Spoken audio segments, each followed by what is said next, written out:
The scent of lavender still clings to the air, a cruel reminder of the lies. I'm Alistair, and until a few weeks ago I thought I had it all. A beautiful home in the Cotswolds, a fulfilling career as an IT specialist, and a wife, Bront, whom I adored. We'd been married for 15 years, a solid, comfortable union built on mutual respect and what I believed was unwavering love. Bront had always been drawn to holistic practices. Yoga, meditation, aromatherapy, she embraced them all with an almost spiritual fervor. So, when she announced she wanted to attend a week-long yoga retreat in Devon, I was completely supportive. "It'll be good for you, darling," I'd said, kissing her goodbye. "Relax, recharge, and come back refreshed." Looking back, the first red flag was subtle, almost imperceptible. Bront was always meticulous about communication, calling or texting every day when she was away. But during the retreat, her messages became infrequent, vague. "Having a wonderful time," she'd text, "feeling so centered and peaceful." The calls were even rarer, and when we did speak, she sounded distant, preoccupied. I chalked it up to the intensive nature of the retreat, the digital detox she was supposedly undergoing. I told myself I was being paranoid, that my overactive imagination was running wild.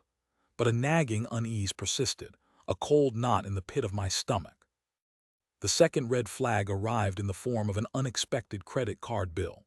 Bront and I shared a joint account, primarily for household expenses. I usually handled the finances, and I noticed a charge for a boutique hotel in Torquay, a seaside town not far from the yoga retreat. The amount was significant, too much for a single night's stay.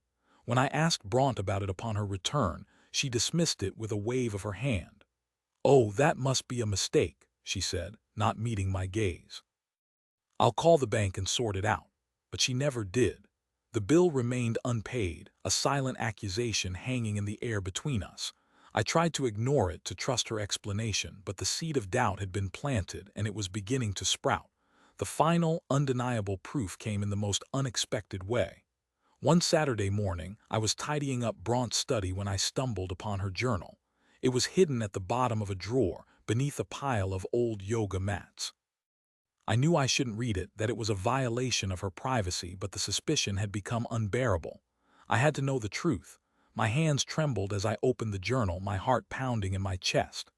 The first few entries were innocuous, filled with descriptions of yoga poses and mindful breathing exercises. But as I flipped through the pages, I came across an entry that made my blood run cold. "Alistair would never understand," she wrote. "He's so predictable, so safe. But with Rohan, it's different. He sees me, truly sees me. He awakened something inside me that I thought was long dead. Rohan." The name echoed in my head, a discordant note in the symphony of our marriage. Who was Rohan? I skimmed through the rest of the entry, my eyes scanning the page for clues. It didn't take long to find them. Rohan was the yoga guru, the instructor leading the retreat, and Bront was having an affair with him. The words swam before my eyes, blurring into a meaningless jumble. I felt a wave of nausea wash over me, followed by a searing pain that ripped through my chest.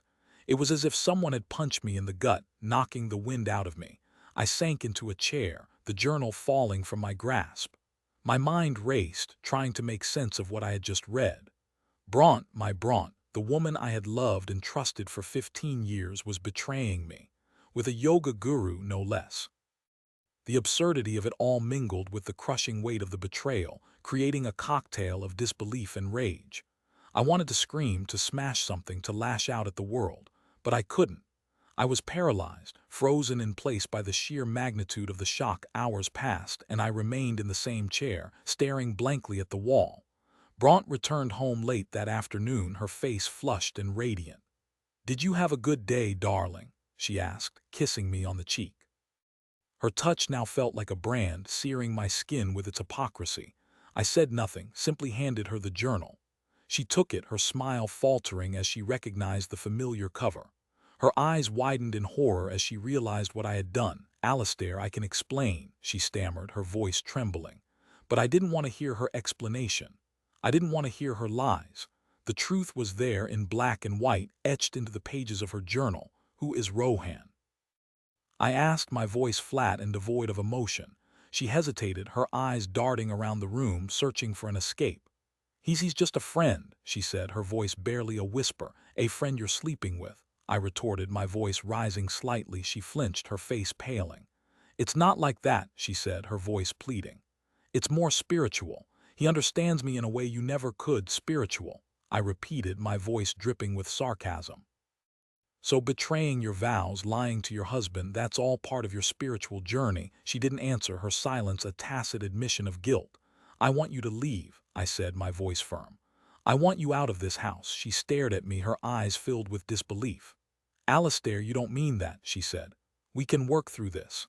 We can go to therapy. There's nothing to work through, I said. You've broken my trust. You've shattered my heart. I can't forgive you. She began to cry, her tears streaming down her face. But I felt nothing, no sympathy, no compassion. Her tears were meaningless, empty gestures designed to manipulate me. Where will I go? She sobbed. What will I do? I don't care, I said, my voice cold. That's your problem, not mine. I turned and walked away, leaving her standing there, alone and desolate. I didn't look back. I couldn't bear to see her face, to witness her pain. It was a pain she had inflicted upon herself, a consequence of her own actions. The next few weeks were a blur of lawyers, paperwork, and endless phone calls. The divorce was messy, acrimonious. Bront fought me every step of the way, demanding a larger share of our assets, claiming I was being unreasonable. But I refused to back down. I wouldn't let her get away with it. I wouldn't let her profit from her betrayal. As the divorce proceedings dragged on, I learned more about Rohan, the yoga guru who had seduced my wife. He was a charlatan, a con artist who preyed on vulnerable women, promising them enlightenment and spiritual awakening, while all he really wanted was their money and their bodies. I discovered that Bront wasn't his first victim. He had a string of broken hearts and empty bank accounts in his wake. He was a master manipulator, a wolf in sheep's clothing. The realization filled me with a renewed sense of anger and disgust. I had been so blind, so naive. I had trusted Bront implicitly, never suspecting that she was capable of such deceit. As the divorce neared its conclusion, I received an unexpected phone call from a woman named Philippa. She introduced herself as one of Rohan's former students, one of his many victims. I heard about what happened with your wife, she said, her voice filled with sympathy. I wanted to warn you about Rohan. He's not who he seems. I told her I already knew that I had discovered his true nature. But there's more, she said. He's planning to leave the country. He's taken all of Bront's money and he's going to disappear. My blood ran cold. Bront's money. What money? Philippa explained that Bront had secretly liquidated her inheritance, a substantial sum that her grandmother had left her. She had given it all to Rohan, believing his lies about investing it in a new spiritual center. I couldn't believe it. Bront had not only betrayed me, she had financially ruined herself. She had been completely taken in by Rohan's con. I knew I had to do something. I couldn't let Rohan get away with it. I contacted the police, providing them with all the information I had gathered about Rohan and his fraudulent activities. They launched an investigation, and within days, Rohan was apprehended at the airport, attempting to board a flight to Thailand. Bront was devastated. She had lost everything: her husband, her money, and her reputation. She was left with nothing but shame and regret. I didn't feel any satisfaction in her downfall. I didn't revel in her misery. I simply felt a profound sense of sadness, a deep sense of loss. The woman I had loved was gone, replaced by a stranger I no longer recognized. The divorce was finalized, and I was free. Free from Bront, free from Rohan, free from the lies and the betrayal. But I wasn't happy. The pain of the past still lingered, a dull ache in my heart. I decided to leave the Cotswolds to start anew somewhere else. I sold our house, packed my belongings, and moved to Edinburgh, a city I had always dreamed of living in. I found a small apartment in the old town, a cozy space filled with character and charm. I threw myself into my work, immersing myself in coding and algorithms. I also started exploring the city, discovering its hidden gems, its vibrant culture, its rich history. Slowly, gradually, I began to heal. The pain didn't disappear entirely, but it became more manageable, less intense. I learned to live with it, to accept it as a part of my past. One evening, while attending a jazz concert, I met a woman named Astrid. She was a talented musician, a cellist with a warm smile and a kind heart. We struck up a conversation, and I found myself drawn to her intelligence, her wit, her genuine compassion. We started dating, and over time our relationship blossomed. Astrid was everything Bront wasn't: honest, open, and trustworthy. She didn't try to be someone she wasn't. She didn't hide behind masks or facades. With Astrid, I felt safe, secure, and loved. I learned to trust again, to open my heart to someone new. 1 year later, Astrid and I were married in a small ceremony overlooking the Firth of Forth. It was a simple, intimate affair, surrounded by our closest friends and family.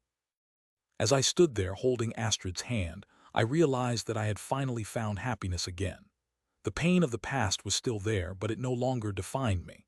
I had survived the betrayal. I had emerged stronger and wiser. Bront's actions had scarred me, but they hadn't broken me.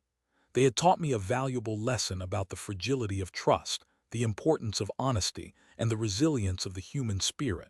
I will never forget what happened, but I refuse to let it consume me. I choose to focus on the present, on the love and happiness I have found with Astrid.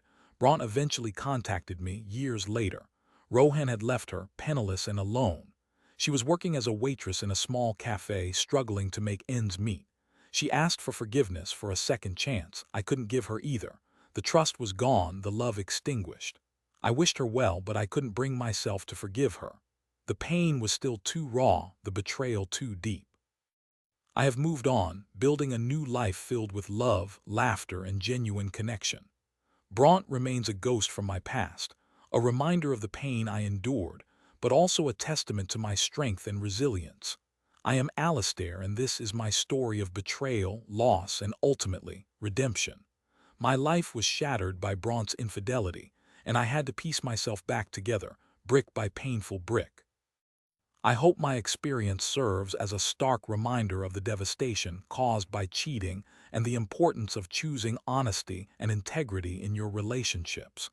Don't let anyone steal your happiness, and always remember that you deserve someone who cherishes and respects you. Thank you for listening.